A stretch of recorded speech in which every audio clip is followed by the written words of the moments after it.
प्रश्नावली 9.4 का question number 22। Question number 22 आपका ये है, ये कह रहा है कि यदि किसी समय ये जीवाणुओं की संख्या के बारे में एक क्वेश्चन दिया गया है। यदि किसी समय प्रारंभ में जब समय का मान 0 था तो जीवाणुओं की संख्या जो है 1 लाख थी। जीवाणुओं की संख्या 1 लाख थी। अब कह रहा है कि अगर जीवाणुओं की संख्या 2 घंटे में जीवाणुओं की संख्या में कितने की वृद्धि हो जाती है? 10% की। कितने परसेंट की? 10% की। तो कह रहा है कि कितने समय के बाद जीवाणुओं की संख्या 1 लाख से बढ़कर जो है 2 लाख हो जाएगी। कितने समय में जीवाणुओं की संख्या 1 लाख से बढ़कर 2 लाख, यानी हमें क्या निकालना है? समय का मान। और उसमें सवाल में दिया है कि जीवाणुओं के वृद्धि की दर जो है जीवाणुओं की संख्या के अनुपाती होती है। यानी ये जीवाणुओं पर आधारित सवाल है। किसी समय जो प्रारंभ में जीवाणुओं की संख्या 1 लाख थी और बताया है कि 2 घंटे में जीवाणुओं की संख्या में 10% की वृद्धि होती है।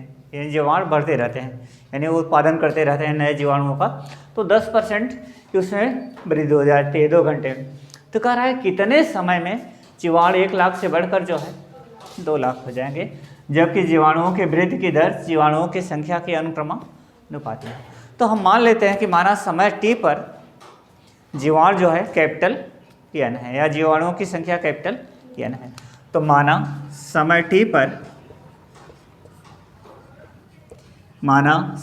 पर जीवाणुओं की संख्या कैपिटल N है। समय t पर जीवाणुओं की संख्या कैपिटल N है। तो समय t पर जीवाणुओं की संख्या कैपिटल N है ना।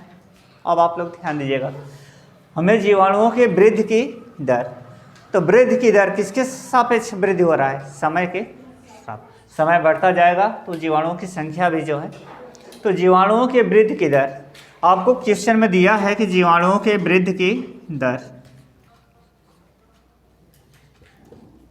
जीवाणुओं के वृद्धि की दर,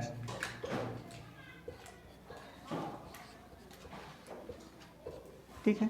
जीवाणुओं के वृद्धि की दर अनुक्रमानुपाती है किसके? जीवाणुओं की संख्या के। जीवाणुओं की संख्या के अनुक्रमानुपाती है। अनुक्रमानुपाती मतलब संख्या जीवाणु की ज़्यादा है तो वृद्धि की दर भी ज़्यादा होगी, संख्या कम है तो वृद्धि की दर भी जो है कम। तो जीवाणुओं की वृद्धि की दर किसके सापेक्ष निकालना है? समय के सापेक्ष। तो जीवाणुओं की संख्या हमने क्या माना है? n, यानी t समय पर हमने माना है कि जीवाणुओं की संख्या कितनी है? n है। तो वृद्धि की दर क्या होगा? dn अपान dt, dn अपान dt, यानी जीवाणुओं में परिवर्तन की दर या जीवाणुओं की संख्या में वृद्धि की दर, ये क्या होगा? dn अपान dt। इसको हमने किसके सापेक्ष लिया है? t के सापेक्ष। ये अनुक्रमानुपाती की है किसके? जीवाणुओं की संख्या। तो जीवाणुओं की संख्या कितनी है? n।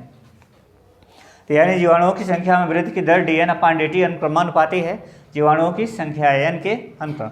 अब जब अनुक्रमानुपाती का चिन्ह हटाया जाएगा तो एक जो है नियतांक लग जाएगा। तो dn अपान dt बराबर हो जाएगा k/n, जहाँ k क्या है? अनुक्रमानुपाती नियतांक। अब देखिए हमें जो है n और t दो राशियाँ मिल रही हैं, तो अब इनको हम चर राशियों को जो है अलग करेंगे। n को इधर ले आएंगे, dt को, तो n इधर आएगा तो dn अपान n हो जाएगा। तो dn अपान n बराबर इधर dt उधर जाएगा तो बराबर k dt, ठीक, k dt हुआ, ठीक है। अब देखिए चर राशियाँ अलग हो गई, अब क्या करेंगे? इंटीग्रेशन, बोथ साइड का इंटीग्रेशन, ठीक है। तो क्या है? 1 अपान n dn, क्या है? 1 अपान n dn। तो 1 अपान n dn का क्या होगा? log n। जिससे 1 अपान x का log x होता है, तो वैसे 1 अपान n का log n होगा। तो log n। अब देखिएगा कि कांस्टेंट है, कांस्टेंट को बाहर किया, यहाँ क्या बचा है? 1 dt। 1 dt का क्या होगा? t। k कांस्टेंट है, k को बाहर किया, 1 dt का t प्लस एक कांस्टेंट जोड़ देंगे, कांस्टेंट c। तो आपको जो है इस अवकल समीकरण का व्यापक हल, इस अवकल समीकरण का व्यापक हल आपको ये मिला है। अब आपको c का मान निकालना है, c का मान निकालना है, k का मान निकालना है। तो ज़रा ध्यान दीजिएगा आप लोग, सी का मान निकालने के लिए क्या कहा है कि प्रारंभ में जीवाणुओं की संख्या 1 लाख थी, यानी जब समय 0 था तो जीवाणुओं की संख्या 1 लाख थी। तो इसका मतलब यदि टी बराबर, या जब टी बराबर 0, जब टी बराबर 0 तो n का मान कितना था, n बराबर 1 लाख। ठीक है, n का मान 1 लाख। अब हम यहाँ t का मान 0 रखेंगे और n का मान 1 लाख, तो क्या हो जाएगा log n के स्थान पर 1 लाख। ठीक है, बराबर के टी का मान क्या रखेंगे 0 प्लस सी, तो ये आपका 0 हो गया, सी का मान log 1 लाख के बराबर हुआ, तो log 1 लाख बराबर क्या हुआ, ये 0 हो गया सी, तो सी का मान ये आया। अब हम सी का मान उठाकर यहाँ इस व्यापक हल में जो है रख देंगे, तो क्या होगा log n बराबर के टी प्लस सी, सी का मान क्या रखेंगे log 1 लाख। ठीक है, तो 2 4 1 5, अब प्लस log 1 लाख इधर आएगा तो किस में हो, माइनस में हो जाएगा, तो log n minus log 1 lakh बराबर इधर क्या हुआ के टी, इधर आपका बचा के टी। ठीक है, अब log m minus log n, तो log m बटा n, तो log m बटा n, यानी log m का मान एक काम कर रहा है n बटा n का मान ये होगा log n का मान 1 lakh, log m minus log n बराबर log m बटा, तो m का मान ये है, n का मान 1 2 बराबर इधर क्या हुआ के टी ना। तो अब आपका समीकरण इस रूप में बदल गया, लेकिन अभी भी आपको जो है के का मान नहीं मालूम, के एक नियतांक है, सी का मान मालूम कर लिया आपने पहली कंडीशन से, अब के का मान दूसरी कंडीशन से निकालेंगे। दूसरी कंडीशन क्या कह रहा है कि 2 घंटे में जीवाणुओं की संख्या में कितने % की वृद्धि होती है, 10% की, 10% की, यानी प्रारंभ में जीवाणु अगर 100% माना जाए तो 100 का 10% बढ़ जाता है 110%। तो दूसरा कंडीशन कह रहा है 2 घंटे में जीवाणुओं की संख्या में वृद्धि, इधर हम मिटे, तो 2 घंटे में जीवाणुओं की संख्या में वृद्धि 10% की होगी, ध्यान दीजिए, तो 10%, अच्छा हम ऐसे निकाल लें, या सीधा 1 लाख का 110% निकाल लें, या 10% निकाल कर उसको 1 लाख में जो है जोड़ लें, तो 2 घंटे में जीवाणुओं की संख्या में वृद्धि,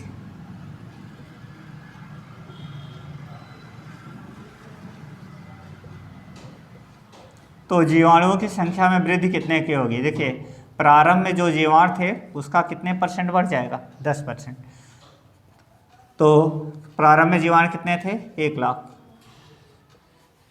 इसका 10% यानी 10/100, 10/1 0 यहाँ से कैंसिल हुआ, 1 0 यहाँ से, तो कितना बढ़ जाएगा 10,000। 2 घंटे में कितने जीवाणु बढ़ेंगे 10,000, यानी 2 घंटे बाद जीवाणुओं की संख्या कितनी हो जाएगी, 1 लाख में 10,000 जो है जुड़ जाएगा। तो 2 घंटे बाद जीवाणुओं की संख्या, 2 घंटे बाद जीवाणुओं की संख्या,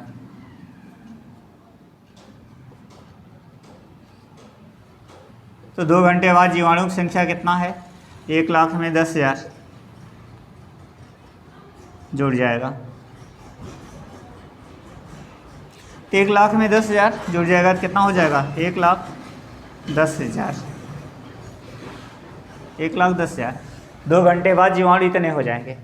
अब हम इस कंडीशन से क्या कर सकते हैं, के का भी मान निकाल सकते हैं। जब टी का मान 2 घंटे होगा, जब टी का मान 2 घंटे होगा तो जीवाणु कितने हो जाएंगे, एन का मान 1,10,000, यानी जीवाणु 2 घंटे में कितने बढ़ जाएंगे 10,000, तो 1 लाख में 10,000 जुड़ गया है, तो 1,10,000। तो दूसरी कंडीशन अब लगाइए, यदि टी बराबर 2 घंटे, टी बराबर 2 घंटे, तो एन का मान कितना हो जाएगा, एन का मान जीवाणु बढ़कर कितने हो जाएंगे 1,10,000, 1,10,000। अब ये दोनों मान हम उठाकर यहाँ पे रखेंगे इस समीकरण में, टी का मान 2 रखेंगे और एन का मान कितना रखेंगे 1,10,000। तो यहाँ पे इस संबंध में रखेंगे तो log n का मान कितना रखेंगे 1,10,000, 1,10,000 बटा 1,00,000 बटा 1,00,000, ठीक है, बराबर के टी ना, बराबर के टी। तो के और टी का मान कितना रखेंगे 2 घंटे, ठीक है।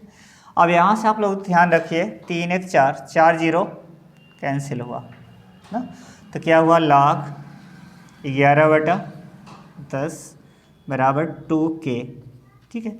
अब यहाँ से जब आप k का मान निकालेंगे, ध्यान दीजिएगा k का मान तो 2 का गुणा है, इधर आएगा तो भाग होगा, इधर मिटा जा रहा है।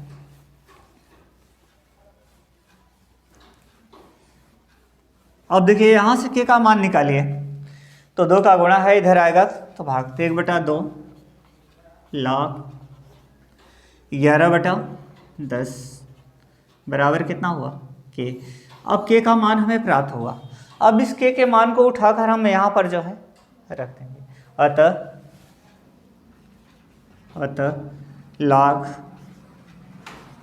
log n अपान कितना 1,00,000